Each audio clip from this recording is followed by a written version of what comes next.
Hello student, good morning, good afternoon and good evening student. ये तीनों wishes मेरी इसलिए होती हैं कि आप जिस भी समय मेरी वीडियो देख रहे हैं, मेरी वेल विशेज़ हमेशा हमेशा आपके साथ है। स्टूडेंट, आज हम लोगों को जो डिस्कस करना है वो 12th का केमिस्ट्री का चैप्टर हम सॉल्यूशन डिस्कस कर रहे हैं और सॉल्यूशन के अंदर जनरली आज हमें सॉल्युबिलिटी डिस्कस करनी है। तो चलिए स्टार्ट करते हैं। सॉल्युबिलिटी क्या होती है और सॉल्युबिलिटी में हम क्या क्या डिस्कस करेंगे, वो सारी बातें अब हम स्टार्ट करने वाले हैं। तो सबसे पहले हम लोग सॉल्युबिलिटी क्या होती है इसको डिस्कस करेंगे। तो सॉल्युबिलिटी वर्ड से ही समझ में आ रहा है, सॉल्युबिलिटी। सॉल्युबिलिटी का मतलब कि सॉल्यूबल होना, किसी चीज़ का किसी चीज़ में सॉल्यूबल होना यानी मिक्स होना, डिजॉल्व होना, क्या कहला रहा है, सॉल्युबिलिटी कहला रहा है। तो डेफिनेशन क्या कहती है सॉल्युबिलिटी की? तो हम कहते हैं the maximum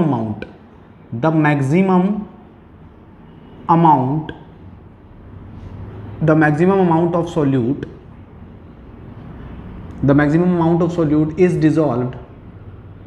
is dissolved in 100 gram of solvent. In 100 gram of solvent is known as solubility. Is known as solubility of that substance. यानी कोई सब्सटेंस 100 ग्राम सॉल्वेंट के अंदर जितना ज़्यादा से ज़्यादा डिजॉल्व हो सकता है, कब? Is known as solubility at, ठीक है, सॉल्वेंट यहाँ कर देते हैं at constant temperature. At constant temperature यानी कांस्टेंट टेम्परेचर पर कोई सॉल्यूट 100 ग्राम सॉल्वेंट के अंदर जितना ज़्यादा से ज़्यादा डिजॉल्व हो सकता है वही उसकी क्या होती है, सॉल्युबिलिटी। फॉर एग्जाम्पल, जो सॉल्ट की NaCl की जो सॉल्युबिलिटी होती है एट रूम टेम्परेचर, मतलब नॉर्मल टेम्परेचर पर NaCl की जो सॉल्युबिलिटी होती है किसके अंदर, वाटर की सॉल्ट की सॉल्युबिलिटी इन वाटर, तो होती है 36 ग्राम पर 100 ग्राम। 36 ग्राम पर 100 ग्राम का मतलब है कि एट कांस्टेंट टेम्परेचर पर 36 ग्राम नमक ही 100 ग्राम पानी में घुल सकता है। अगर आप 38 ग्राम घोलोगे तो 2 ग्राम्स कांस्टेंट टेम्परेचर पर क्या हो जाएगा, नीचे बैठ जाएगा। तो इसका मतलब क्या है, 36 ग्राम तो डिजॉल्व हो गया और 2 ग्राम क्या रह गया, नीचे बैठ गया एट कांस्टेंट टेम्परेचर। तो कांस्टेंट टेम्परेचर पर जितना भी सॉल्यूट का मैक्सिमम अमाउंट सॉल्वेंट के अंदर डिजॉल्व हो जाता है वही उसकी क्या कहलाती है, सॉल्युबिलिटी कहलाती है। ये आपको क्लियर हो जाना चाहिए। अब सॉल्युबिलिटी की बात आती है तो हम कहते हैं कि factor affecting the solubility. Factors affecting the solubility. Factors affecting the solubility का मतलब है कि सॉल्युबिलिटी को ऐसे कौन कौन से फैक्टर्स हैं जो इफेक्ट करते हैं, ठीक है। सॉल्युबिलिटी को ऐसे कौन कौन से फैक्टर्स हैं जो इफेक्ट करते हैं? तो सॉल्युबिलिटी को 4 फैक्टर्स इफेक्ट करते हैं। First is nature of solute. Second, solubility को जो फैक्टर इफेक्ट करता है वो होता है nature of solvent. Third factor जो होता है वो होता है टेम्परेचर ऑफ सॉल्यूशन। और फोर्थ फैक्टर जो होता है वो लास्ट फैक्टर होता है और वो होता है हमारे पास प्रेशर। ये 4 फैक्टर्स ऐसे हैं जो सॉल्युबिलिटी को इफेक्ट करते हैं। तो आई होप आपको सॉल्युबिलिटी क्लियर हो गई होगी। अब सॉल्युबिलिटी को कौन कौन से फैक्टर्स अफेक्ट करते हैं? तो nature of solute, nature of solvent, temperature of solution और प्रेशर। ये चारों फैक्टर्स ऐसे हैं जो सॉल्युबिलिटी को इफेक्ट करते हैं। चलिए, अब जब ये इफेक्ट करते हैं तो मैं आपको ये भी बता दूं कि अब हम जब सॉल्युबिलिटी को आगे पढ़ेंगे तो सॉल्युबिलिटी को कैसे पढ़ेंगे। तो सॉल्युबिलिटी को 2 पार्ट्स में बांटकर हम इसको डिवाइड करके इसको आगे एक्सप्लेन करेंगे। यानी सॉल्युबिलिटी किन टर्म्स में पढ़ेंगे? तो 2 केसेस में पढ़ेंगे सॉल्युबिलिटी। फर्स्ट केस होगा solubility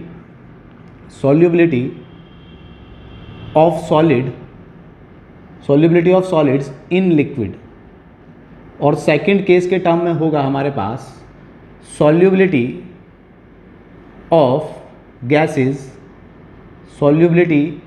gases in liquids. Means जब किसी सॉलिड को, सब्सटेंस को लिक्विड में डालेंगे तो सॉल्युबिलिटी के कौन कौन से फैक्टर्स अफेक्ट करेंगे और क्या क्या सॉल्युबिलिटी होगी वो डिस्कस करेंगे सॉल्युबिलिटी के टर्म में। और जब किसी लिक्विड के अंदर कोई गैस कितनी डिजॉल्व होती है, कितनी सॉल्युबल होती है, कितनी सॉल्युबल नहीं होती है, किन कंडीशंस में सॉल्युबल होती है, किन कंडीशंस में सॉल्युबल नहीं होती है, तो वो डिस्कस करेंगे हम इस कंसेप्ट के अंदर। तो चलिए स्टार्ट करते हैं 1 बाय 1। पहले solubility of solid in liquids और उसके बाद solubility of gases in liquid को डिस्कस करेंगे। चलिए, आप इसको अगर स्क्रीनशॉट लेना चाहते हैं तो ले लीजिए, मैं हट जाता हूँ, उसके बाद आगे स्टार्ट करते हैं।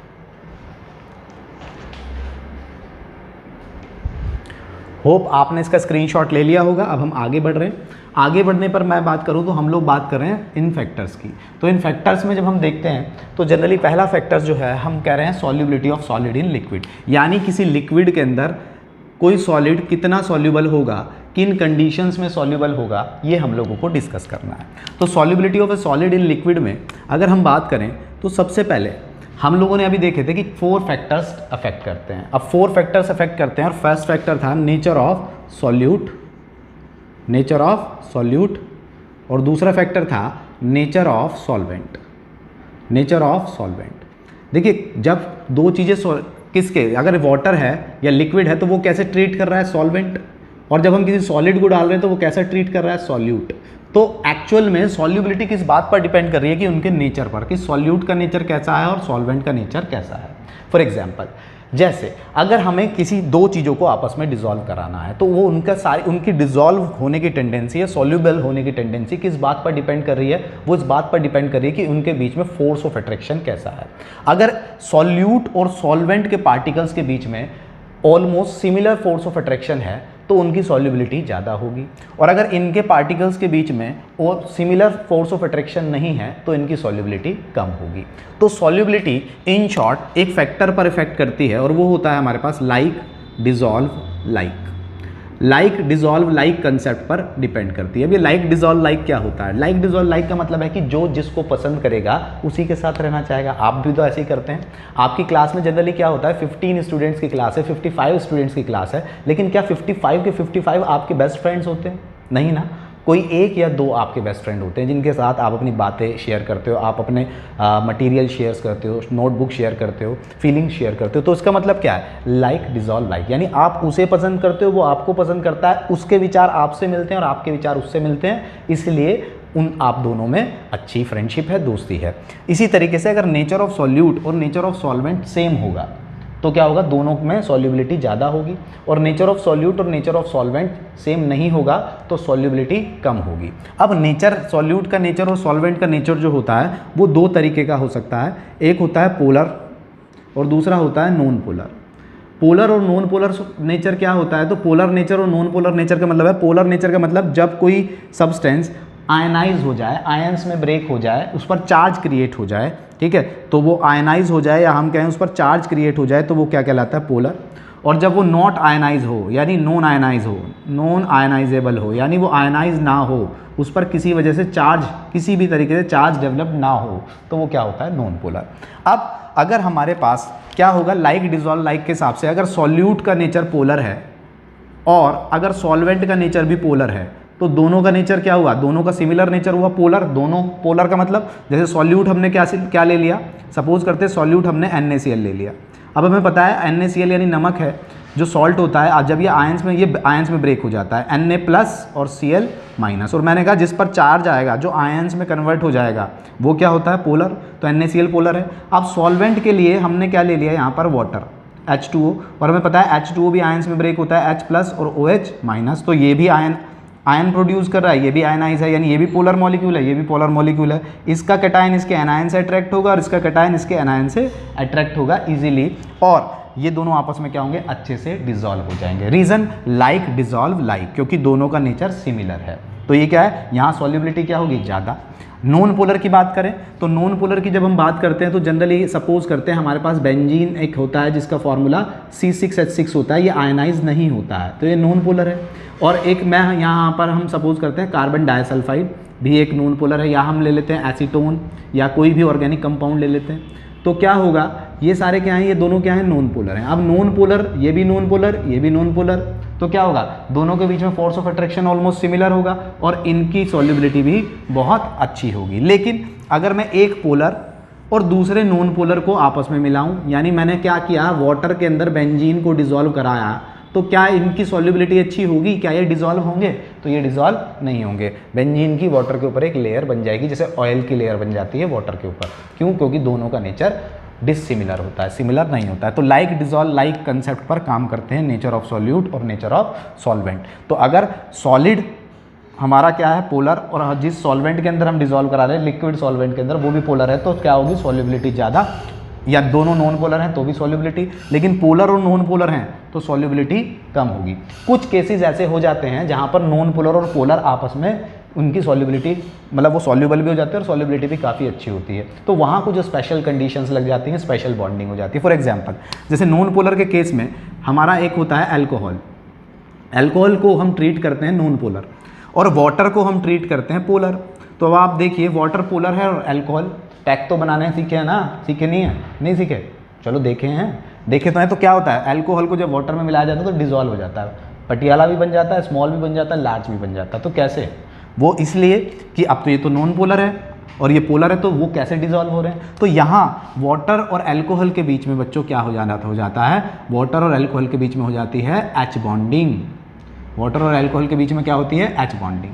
एच बॉन्डिंग का मतलब अगर हम कहें ये वाटर का ऑक्सीजन और ये इसका H है, तो ये क्या करते हैं आपस में हाइड्रोजन बॉन्ड बना लेते हैं और हाइड्रोजन बॉन्ड बनाने की वजह से ये आपस में क्या होती है, इनकी सॉल्युबिलिटी हो जाती है।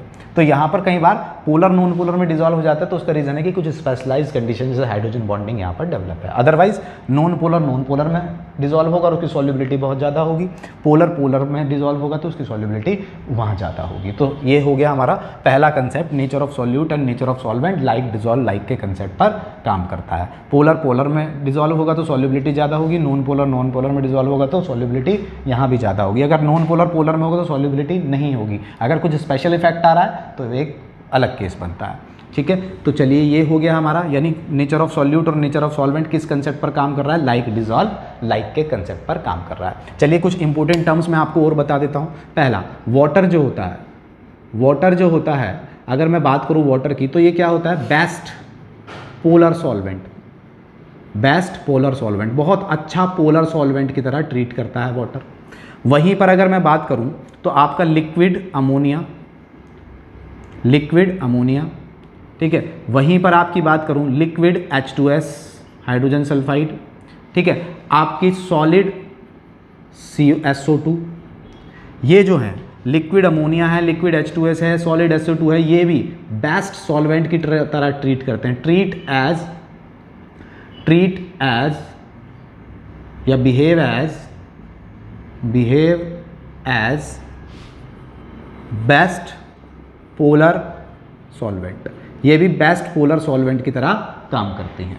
वहीं पर अगर मैं बात करूं शुगर, मैं बात करूं ग्लूकोज, ठीक है, मैं बात करूं यूरिया, शुगर है, ग्लूकोज है, यूरिया है, इस तरीके के मॉलिक्यूल्स की, ठीक है, अल्कोहल या अल्कोहल को भी फिलहाल छोड़ देते हैं, शुगर है, ग्लूकोज है, यूरिया है, बेंजीन है, ठीक है, बेंजीन है, तो ये क्या है, ये बेस्ट क्या है, ये बेस्ट नॉन पोलर सॉल्यूट है, ये बेस्ट नॉन पोलर सॉल्यूट है, यानी ये किस में डिजॉल्व होते हैं, किसी नॉन पोलर सॉल्वेंट के अंदर। ये सारे नॉन पोलर सॉल्यूट हैं, आपको पता होने चाहिए, आगे इनके डिस्कशन भी आएगा। और अगर मैं बात करूं तो जैसे अल्कोहल डिजॉल्व हो जाता है वाटर के अंदर, तो उसका रीज़न क्या है, एच बॉन्डिंग, ये पोलर है और ये नॉन पोलर है, तो इसका रीज़न क्या है, एच बॉन्डिंग। और आपको पता होना चाहिए नेफ्थलीन, एंथ्रासीन, ये ऑर्गेनिक कंपाउंड है, और अगर ये ऑर्गेनिक कंपाउंड हैं तो क्या होगा, ये बहुत अच्छे नॉन पोलर सॉल्वेंट की तरह बिहेव करते हैं, ये भी नॉन पोलर सॉल्वेंट हैं, बहुत अच्छे कैसे हैं, नॉन पोलर सॉल्वेंट। तो आपको पता होना चाहिए अच्छा बिहेवियर पोलर सॉल्वेंट की तरह कौन ट्रीट करता है, नॉन पोलर सॉल्वेंट की तरह ट्रीट कौन करता है। तो ये काफ़ी इंपॉर्टेंट बातें थी, ये आप लोगों ने देख ली होंगी। चलिए आगे बढ़ते हैं। आगे अगर हम बढ़ें तो हमने nature of solute, nature of solvent, important points भी देख लिए सॉल्यूट और सॉल्वेंट से रिलेटेड। अगला फैक्टर आता है हमारे पास इफेक्ट ऑफ टेम्परेचर, कि सॉल्युबिलिटी पर टेम्परेचर का क्या इफेक्ट पड़ेगा। अच्छा एक बात और मैं बार बार बोल रहा हूँ कि अभी हम कौन सा डिस्कस कर रहे हैं, solubility of solid in liquid, जब सॉलिड को लिक्विड में मिलाया जा रहा है। तो इफेक्ट ऑफ टेम्परेचर देखो, जब solubility of solid in liquid, जब किसी सॉलिड सब्सटेंस को लिक्विड में मिलाया जा रहा है, तो यहाँ पर इस केस के अंदर दो केसेस बन जाते हैं, टेम्परेचर के केस में दो केसेस बन जाते हैं। मींस रिएक्शन, क्योंकि टेम्परेचर के केस में रिएक्शंस दो तरीके की होती है, एक होती है एक्सोथर्मिक रिएक्शन और एक होती है एंडोथर्मिक रिएक्शंस। अब एक्सोथर्मिक रिएक्शंस कब होती हैं, तो आप लोगों को पता है जब एंथैल्पी डेल एच की वैल्यू लेसर देन 0 होती है, या मैं कहूँ कि डेल एच की वैल्यू नेगेटिव आती है किसी रिएक्शन के लिए, तो वो क्या होती है, एक्सोथर्मिक रिएक्शन। और जिन रिएक्शन में डेल एच की वैल्यू ग्रेटर देन 0 होती है, या हम कहें कि डेल एच की वैल्यू पॉजिटिव आती है, वो होती हैं एंडोथर्मिक रिएक्शंस। ठीक है, अब एक्सोथर्मिक रिएक्शन है और केस कौन सा है, सॉलिड इन लिक्विड वाला। Solid solubility of solid in liquid, solid को लिक्विड में मिलाया जा रहा है और अगर रिएक्शन है एक्सोथर्मिक, तो एक्सोथर्मिक का केस में क्या होता है कि जब हम टेम्परेचर इंक्रीज करेंगे, as we increase the temperature, as we increase the temperature, जैसे ही टेम्परेचर इंक्रीज करेंगे, as we increase the temperature, जैसे ही हम टेम्परेचर इंक्रीज करेंगे, solubility will decrease, solubility will decrease. तो क्या होता है कि अगर हमारा केस है एक्सोथर्मिक का, कौन सा केस है बच्चों, एक्सोथर्मिक के केस में, एक्सोथर्मिक के केस में टेम्परेचर इंक्रीज करने से सॉल्युबिलिटी डिक्रीज हो जाती है, टेम्परेचर इंक्रीज करने से सॉल्युबिलिटी डिक्रीज हो जाती है। क्यों? क्योंकि जैसे ही आप एक्सोथर्मिक के पहले ही बहुत हीट निकल रही है, आप और ज़्यादा टेम्परेचर दे रहे हो, तो जो सॉल्यूट है वो तो वहाँ रुकेगा ही नहीं, वो तो निकलकर बाहर चला जाएगा।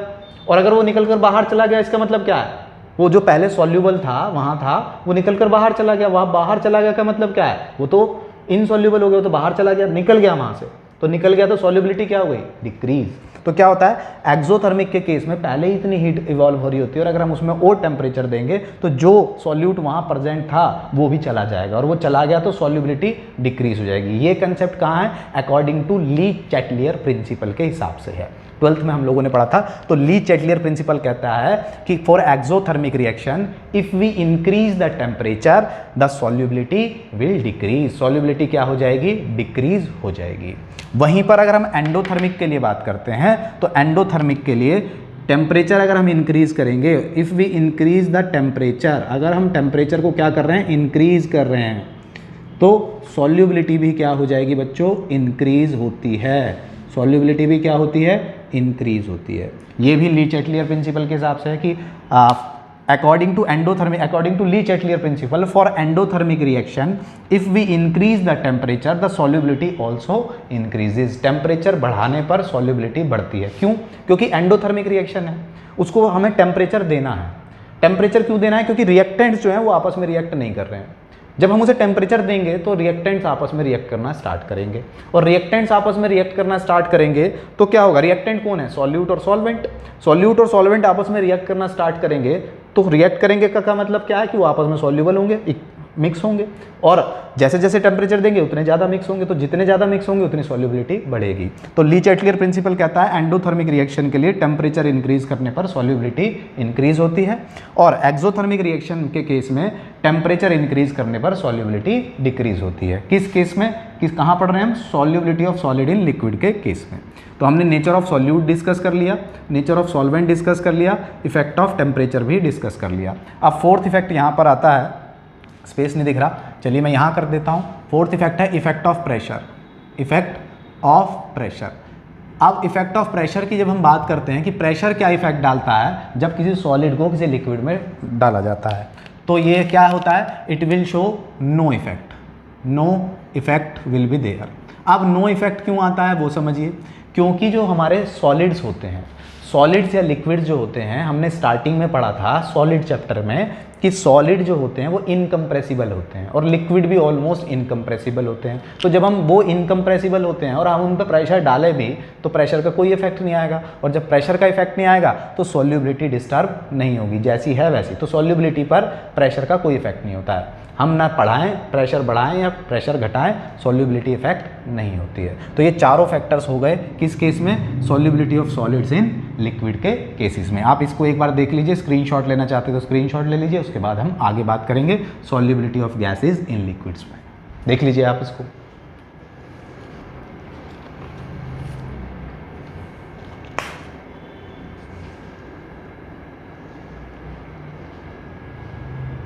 चलिए, होप आप लोगों ने देख लिया होगा। अब मैं इसको रब कर देता हूँ। अब हम लोग दूसरा कंसेप्ट को डिस्कस करेंगे। दूसरा कंसेप्ट कौन सा है, solubility of gases in liquid. Solubility of gases in liquid को जब हम डिस्कस करते हैं बच्चों, तो यहाँ क्या होता है, इस बार हम किसके बारे में डिस्कस कर रहे हैं कि जब गैस को लिक्विड में मिलाया जा रहा है। तो पहली बात, जब कोई किसी लिक्विड के अंदर कोई गैस आएगी, जब किसी लिक्विड के अंदर कोई गैस आएगी तो पहली बात कंटेनर बंद होना चाहिए। क्योंकि कंटेनर बंद नहीं होगा तो गैस तो एस्केप आउट हो जाएगी। दूसरी बात, जब किसी लिक्विड के अंदर गैस आएगी, तो मैंने अभी आपको सॉल्यूशन में पढ़ाया था स्टार्टिंग में कि जब लिक्विड और गैस आपस में ट्रीट करते हैं तो भी एक सॉल्यूशन बनता है, ठीक है, तो भी एक सॉल्यूशन बनता है। तो ये सॉल्यूशन बना, और ये कैसा सॉल्यूशन बना, तो होमोजीनियस सॉल्यूशन बना। ये क्वेश्चन आता है आपके बोर्ड में कि when we discuss about the solubility of gases in liquid, what kind of solution will be formed। जब हम solubility of gases को लिक्विड में, यानी लिक्विड में गैसेस डिजोल्व करा रहे हैं या solubility की बात कर रहे हैं, तो एक्चुअल में वो किस तरीके के सॉल्यूशन है, तो वो किस तरीके का सॉल्यूशन है, होमोजीनियस सॉल्यूशन है, कि जब गैसेस लिक्विड में डिजोल्व होती हैं तो होमोजीनियस सॉल्यूशन फॉर्म करती हैं, फर्स्ट बात। उसके बाद अब हम बात कर रहे हैं यहाँ पर कि solubility, जब गैसेस को लिक्विड में डिजोल्व करेंगे तो वो जो चारों फैक्टर्स हैं, nature of solute, nature of solvent, nature of solute, nature of solvent, ठीक है, टेम्परेचर, और नेक्स्ट कौन सा था, प्रेशर, ये कैसे इफेक्ट करेंगे, ये कैसे वर्क करते हैं, ठीक है, ये कैसे इफेक्ट डालते हैं सॉल्युबिलिटी पर गैसेस के केस में। तो देखिए नेचर ऑफ सॉल्यूट। अब नेचर ऑफ सॉल्यूट की बात करें तो जैसे मैं कहूँ कि gases like O2, N2, Cl2 are soluble in water, soluble in water in less extent, in less extent while HCl, ठीक है, HCl हो गई या कोई और गैस हो गई CO2, ठीक है, NH3 are soluble in large extent, in large extent। इसका मतलब क्या है कि अगर हम गैसेस को सॉल्यूबल डिजोल्व करा रहे हैं, सॉल्युबिलिटी देख रहे हैं लिक्विड में, पानी में, तो पानी में अगर गैसेस में देखें O2 की सॉल्युबिलिटी या N2 की या Cl2 की, तो ये कम डिजोल्व होती हैं, सॉल्युबल होती हैं लेकिन कम होती हैं। क्यों? क्योंकि ये नॉन पोलर हैं। आप देखिए इधर भी ऑक्सीजन, दोनों की इलेक्ट्रोनेगेटिविटी सेम है, और हमने 11th में पढ़ा है जब इलेक्ट्रोनेगेटिविटी सेम है तो ये क्या है, पोलैरिटी इस पर बहुत कम है। यहाँ भी यही कंसेप्ट है, यहाँ भी, तो ये क्या है, नॉन पोलर है। और नॉन पोलर और वाटर कैसा है, पोलर है। तो नॉन पोलर में पोलर डिजोल्व कराओगे तो बहुत ज़्यादा सॉल्युबिलिटी नहीं होगी। यहाँ सॉल्युबिलिटी हो जाती है क्योंकि वाटर के अंदर हाइड्रोजन है तो हाइड्रोजन बॉन्डिंग करेगा, FON से जुड़ी हाइड्रोजन बॉन्डिंग करती है, तो वो हाइड्रोजन बॉन्डिंग कर लेगा, या कुछ थोड़ा बहुत सॉल्युबिलिटी आ जाएगी, थोड़ा बहुत आयनाइज हो जाएगा क्योंकि हाईली इलेक्ट्रोनेगेटिव हैं ये गैसेज, लेकिन फिर भी इतनी ज़्यादा सॉल्युबिलिटी नहीं होगी। लेकिन इस केस में देखें HCl गैस है तो HCl तो H+ और Cl- आयनाइज हो सकती है, और हमारा वाटर भी आयनाइज हो सकता है। तो इसका मतलब क्या कि O2, N2, Cl2, H2 इन सब गैसेस की जो सॉल्युबिलिटी होती है वो बहुत कम होती है लिक्विड में, वाटर के अंदर, जबकि HCl, CO3, NH3 इन गैसेस की सॉल्युबिलिटी ज़्यादा होती है। रीज़न लाइक डिजॉल्व लाइक, ये नॉन पोलर, ये पोलर है, वाटर भी पोलर है, ये नॉन पोलर है, इसलिए उनकी सॉल्युबिलिटी कम है।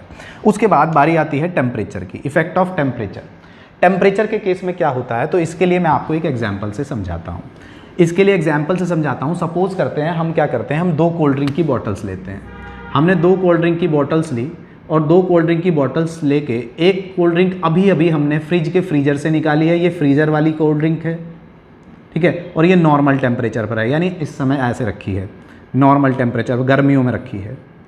अब आप खुद बताइए कि आपके यहाँ मेहमान आ गए, और जब आपके यहाँ मेहमान आए तो आपने दोनों बोतल्स को खोला, तो दोनों बोतल्स को खोला तो आप बताइए फिज किस में से तेज़ी से निकलेगी, यानी गैस जो थी वो गैस जल्दी से किसकी निकल जाएगी, ठंडी वाली की या गर्म वाली की, सोचिए। ठंडी वाली की? अरे नहीं भाई, गर्म वाली की। गर्म वाली में जो देखो कोल्ड ड्रिंक यहाँ तक भरी होती है, और यहाँ जो खाली जगह है यहाँ क्या होती है, CO2 गैस। इसी तरीके से कोल्ड ड्रिंक यहाँ तक भरी होती है, और यहाँ जो खाली जगह है वो CO2 गैस। आप खुद देखिए ना, आपने क्या किया, ठंडी बोतल ली, अच्छा एक प्रैक्टिकल करते हैं, इमेजिन करना, ठंडी बोतल ली, गर्म बोतल ली, आपने दोनों को का जो लीड है, ढक्कन है, हटाया, दोनों का ढक्कन ऐसे हटा दिया, और ऐसे दोनों का ढक्कन हटा के वापस उसी समय हटा के यूँ लाए और यूँ वापस उसी समय टाइट कर दिया। जब हटा के टाइट कर दिया आप दोनों का दोबारा टाइट। अब आप दोबारा खोलिए, तो बताइए किस में से गैस निकलेगी और किस में से गैस नहीं निकलेगी। जो गर्म वाली थी उसको, ढक्कन को अगर आप दोबारा खोलते हो तो कोई गैस निकलती हुई नहीं दिखेगी, कोई आवाज़ नहीं आएगी, बस खुल जाएगा वो। लेकिन जो ठंडी वाली थी उसके ढक्कन को जब आप दोबारा खोलोगे तो फिर इस तरीके की आवाज़ आएगी, फिज आएगी। तो इसका मतलब क्या है, जो गर्म वाली थी वो पहली बार में ही जितनी भी CO2 थी वो सारी की सारी बाहर चली गई। क्यों? क्योंकि उसका टेम्परेचर ज़्यादा था तो गैस की सॉल्युबिलिटी कम थी, और सॉल्युबिलिटी कम थी इसलिए गैस बाहर चली गई।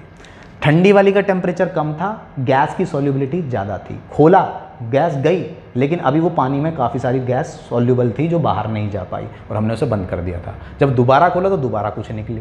तो इसका मतलब क्या है कि सॉलिड ऑफ गैसेज और solubility of gases in liquid के केस में on increasing the temperature, temperature को इंक्रीज करने पर, अगर हम टेम्परेचर को इंक्रीज करते हैं, टेम्परेचर को इंक्रीज करोगे तो सॉल्युबिलिटी जो है वो क्या हो जाएगी बच्चों, डिक्रीज।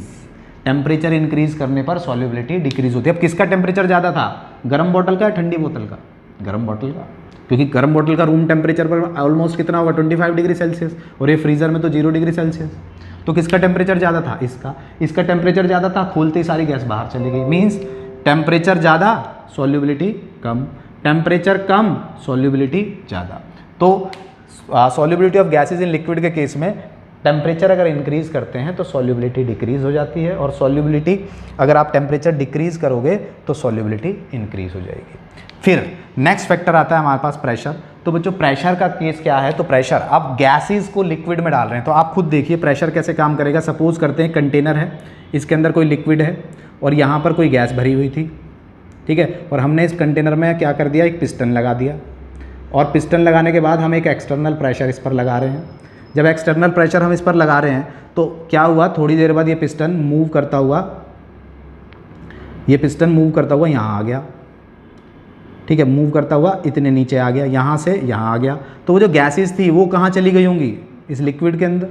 मीन्स जैसे ही प्रेशर बढ़ाया गैस किस में डिजॉल्व हो गई, किस में सॉल्युबल हो गई, लिक्विड में। तो क्या है इसका मतलब कि solubility of gases in liquid के केस में प्रेशर इंक्रीज करने पर, if we increase the pressure, pressure को अगर हम इंक्रीज करते हैं तो सॉल्युबिलिटी भी क्या हो जाती है, इंक्रीज। सॉल्युबिलिटी भी क्या होती है, इंक्रीज। बच्चों यहाँ से क्वेश्चन आता है, ठीक है, बहुत इंपॉर्टेंट है ये टर्म्स, क्वेश्चन आता है यहाँ से। अब इस प्रेशर को इंक्रीज करने पर सॉल्युबिलिटी इंक्रीज होती है, इस कंसेप्ट को बहुत अच्छे से एक्सप्लेन किसने किया, हेनरीज लॉ। एक हेनरीज साइंटिस्ट थे, उन्होंने एक लॉ दिया, हेनरीज लॉ, उसको डिस्कस करते हैं। तब तक आप इसको एक बार देख लीजिए। चलिए, आपने ये देख लिया होगा। अब हेनरीज लॉ डिस्कस करना है हम लोगों को, और हेनरीज लॉ किस पर है, प्रेशर वाले इफेक्ट पर। Solubility of gases in liquid में प्रेशर कैसे इफेक्ट करता है वो किसने अच्छे से एक्सप्लेन किया, तो वो किया हेनरीज ने। तो हमारे पास हेनरीज लॉ, एक साइंटिस्ट थे हेनरीज, और उन्होंने एक लॉ दिया। उन्होंने क्या लॉ दिया, उन्होंने कहा the solubility of gas in a liquid, the solubility of a gas in a liquid is directly proportional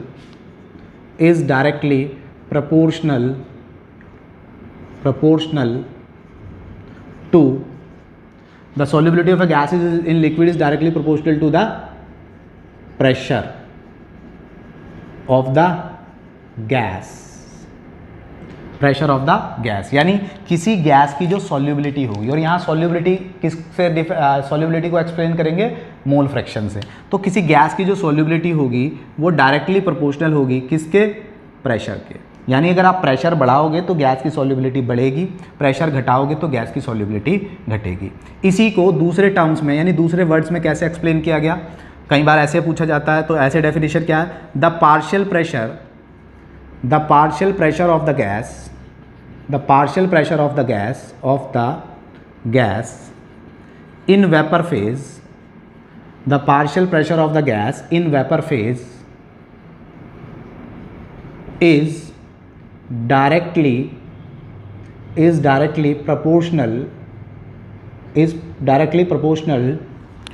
to the mole fraction of the gas,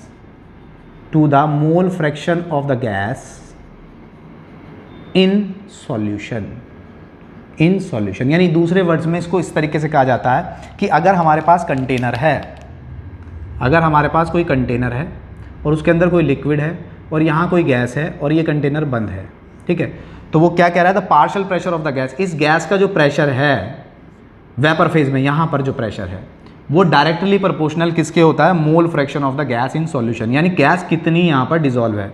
अगर यहाँ गैस ज़्यादा डिजोल्व है तो यहाँ प्रेशर भी ज़्यादा होगा, और यहाँ गैस कम डिजोल्व है तो प्रेशर भी यहाँ कम होगा। या फिर हम कहें कि यहाँ पर प्रेशर अगर ज़्यादा है तो गैस यहाँ ज़्यादा डिजोल्व होगी, यहाँ पर प्रेशर अगर कम है तो गैस यहाँ पर कम डिजोल्व होगी। तो ये स्टेटमेंट ये कहता है। तो pressure is directly proportional to the mole fraction of the gas in solution.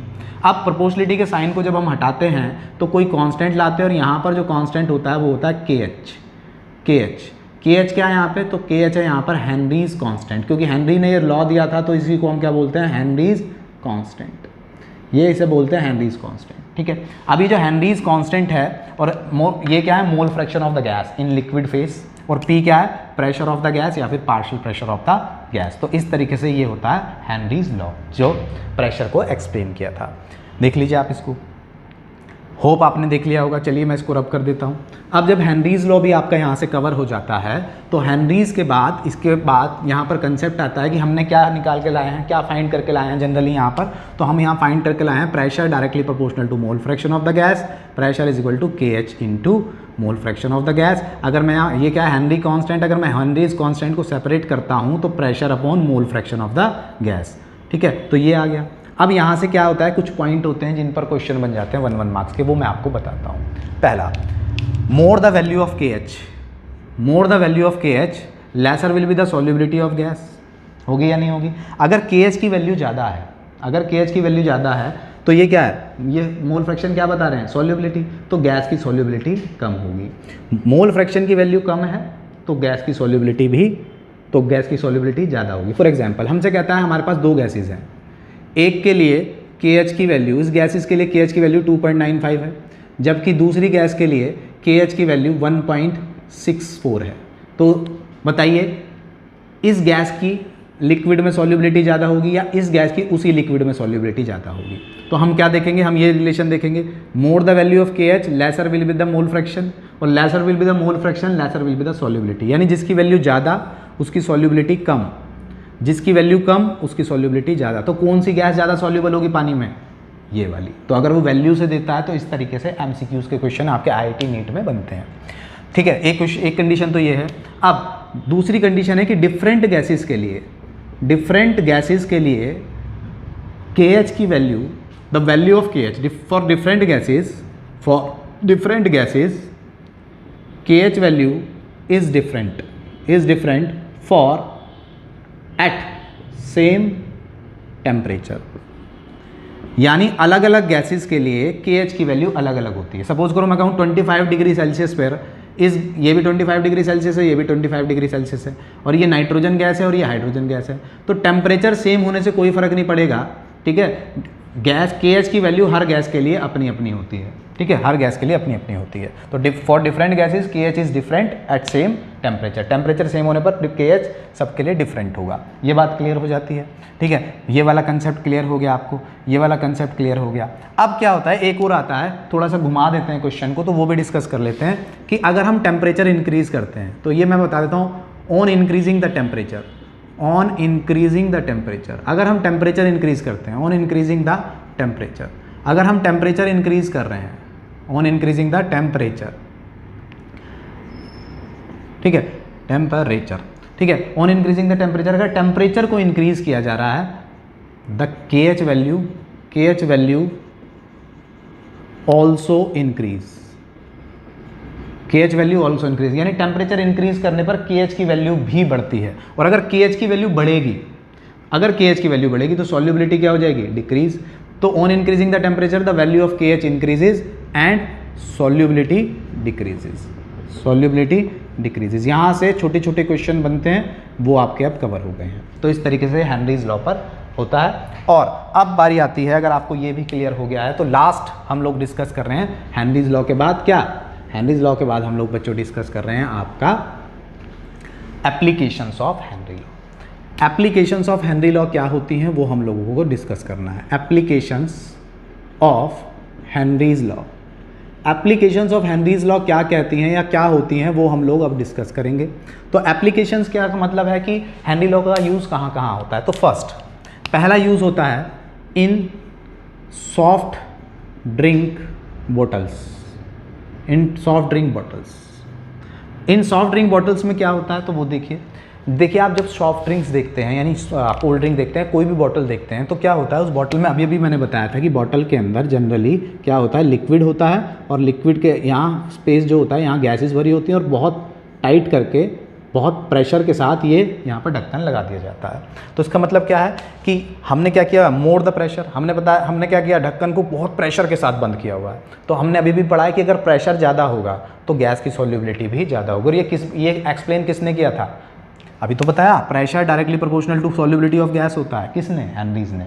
तो यहाँ कौन सा कंसेप्ट लग रहा है, यानी ढक्कन जितना ज़्यादा टाइट करोगे, गैस का प्रेशर, मतलब आपका प्रेशर आपने बढ़ाया, जितना ज़्यादा आपने प्रेशर बढ़ाया, गैस की सॉल्युबिलिटी उतनी ज़्यादा, यानी गैस उतनी अंदर है। ढक्कन ढीला छोड़ोगे, गैस की सॉल्युबिलिटी कम हो जाएगी, गैस निकल के बाहर चली जाएगी। तो इन सॉफ्ट ड्रिंक्स एप्लीकेशन, यानी जो सॉफ्ट ड्रिंक्स होती है ना, जो मार्केट में जितनी भी बॉटल्स आती हैं, जो उनका ढक्कन लगाया जाता है, टाइट किया जाता है, वो किस कंसेप्ट पर काम करता है, हेनरीज लॉ पर।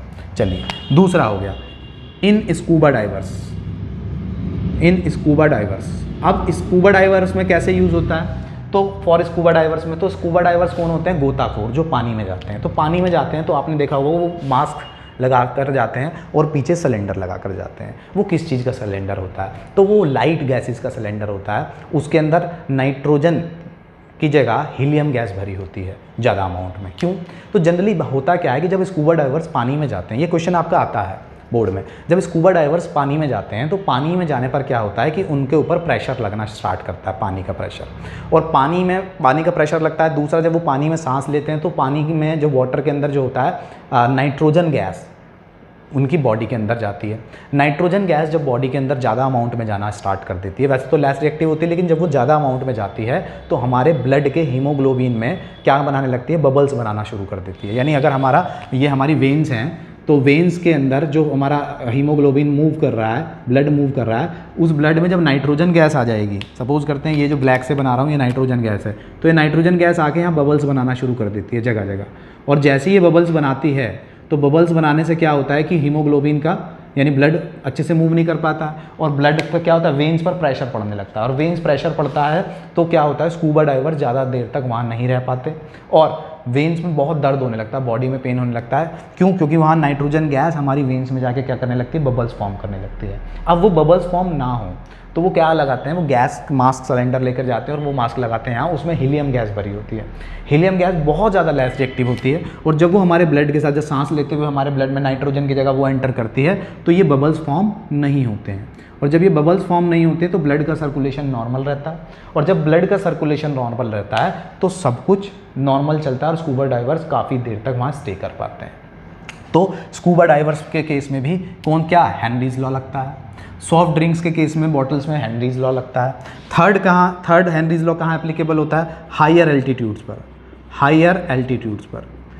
एल्टीट्यूड्स पर आपने देखा होगा कि जब हम ऊपर हाइट पर जाते हैं तो वहाँ ऑक्सीजन का अमाउंट कम हो जाता है, हमें सांस लेने में प्रॉब्लम होती है।